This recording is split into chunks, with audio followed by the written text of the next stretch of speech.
मेरे सभी भाई बहनों, मित्रों और ज्योतिष के शिक्षार्थियों, आज प्रैक्टिकल एस्ट्रोलॉजी के पार्ट 5 में हम सबसे पहले ग्रहों की दृष्टियों के बारे में जानेंगे, क्योंकि इससे पूर्व आप भाव, भावेश और ग्रहों के उच्च राशि, नीच राशि, उच्चांश, नीचांश, मूल त्रिकोणांश आदि के बारे में जान चुके हैं।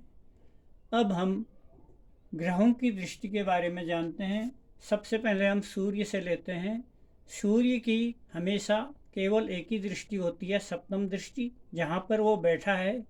इस उदाहरण कुंडली में 1, 2, 3, 4, 5, 6 छठे भाव में मकर राशि में सूर्य बैठा है, तो अपने स्थान से 1, 2, 3, 4, 5, 6 सप्तम दृष्टि वो द्वादश स्थान पर 12वें भाव पर डाल रहा है। अब चंद्र है। चंद्र की भी केवल सप्तम दृष्टि ही होती है। इस कुंडली में 1, 2, 3, 4, 5, 6, 7, 8 नवम भाव में चंद्र बैठा है। 1, 2, 3, 4, 5, 6, 7 अपनी सप्तम दृष्टि से वह तृतीय भाव को देख रहा है लग्न से। अब मंगल है। मंगल की 3 दृष्टियां होती हैं, चतुर्थ, सप्तम और अष्टम। मंगल यहाँ चतुर्थ भाव में बैठा है लग्न से। 1, 2, 3, 4 चतुर्थ दृष्टि से वो सप्तम भाव को देख रहा है। उसके बाद 5, 6, 7 सप्तम दृष्टि से वो दसम भाव को भी देख रहा है, शनि को भी देख रहा है, और अष्टम दृष्टि से एकादश भाव को भी देख रहा है और राहु को भी देख रहा है। अब बुध है। बुध की भी केवल सप्तम दृष्टि होती है, एकमात्र दृष्टि। बुध लग्न से सप्तम स्थान में है। 1, 2, 3, 4, 5, 6, 7 वह लग्न को पूर्ण दृष्टि से देख रहा है। उसके बाद बृहस्पति है। बृहस्पति की भी 3 दृष्टियां होती हैं, पंचम, सप्तम और नवम। देखिए, इस उदाहरण कुंडली में बृहस्पति लग्न में बैठा हुआ है। लग्न से 1, 2, 3, 4 पंचम दृष्टि से वो 5वें भाव को भी देख रहा है, और वहाँ पर इस बैठे हुए शुक्र और केतु को भी देख रहा है। 6 सप्तम दृष्टि से वो 7वें भाव को भी देख रहा है, और वहाँ पर बैठे हुए बुध को भी देख रहा है। अष्टम, नवम। नवम दृष्टि से वह नवम भाव को भी देख रहा है, और वहाँ पर स्थित चंद्र को भी देख रहा है। अब शुक्र है। शुक्र की भी केवल सप्तम दृष्टि होती है। इस कुंडली में 1, 2, 3, 4 शुक्र पंचम स्थान में है। पंचम स्थान से 1, 2, 3, 4, 5, 6, 7 सातवीं दृष्टि से वो एकादश स्थान को तथा राहु को देख रहा है। शनि की भी 3 दृष्टियां होती हैं, तृतीय, सप्तम और दसम। देखिए, इस कुंडली में सप्तम दसम स्थान में शनि बैठा हुआ है। 1, 2, 3, 4, 5, 6, 7, 8, 9, 10 हमेशा लग्न से गिनेंगे। शनि 1, 2, 3 तृतीय दृष्टि से द्वादश स्थान को देख रहा है।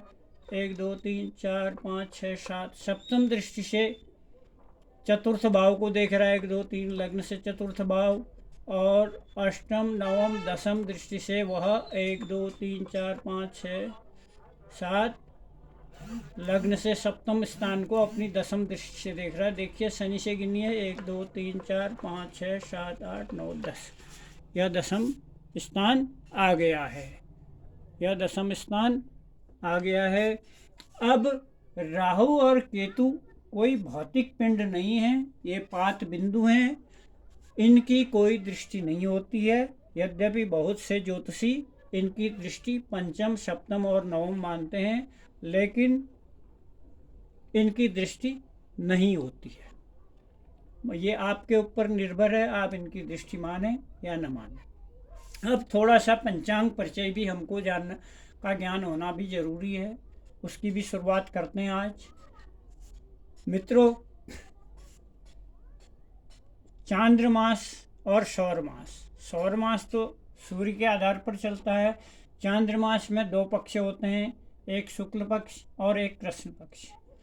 तिथियों की सबसे पहले प्रतिपदा तिथि, पहली तिथि जिसको प्रतिपदा कहते हैं, दूसरी तिथि जिसको द्वितीया कहते हैं, तीसरी तिथि जिसको तृतीया कहते हैं, चौथी तिथि जिसको चतुर्थी कहते हैं, पांचवी तिथि जिसको पंचमी कहते हैं, छठी तिथि जिसको षष्ठी कहते हैं, खष्ठी, सातवीं तिथि जिसको सप्तमी कहते हैं, आठवीं तिथि जिसको अष्टमी कहते हैं, 9वीं तिथि जिसको नवमी कहते हैं, और 10वीं तिथि जिसको दशमी कहते हैं, 11वीं तिथि जिसको एकादशी कहते हैं, 12वीं तिथि जिसको द्वादशी कहते हैं, 13वीं तिथि जिसको त्रयोदशी कहते हैं, 14वीं तिथि जिसको चतुर्दशी कहते हैं, 15वीं तिथि जिसको पूर्णिमा कहते हैं।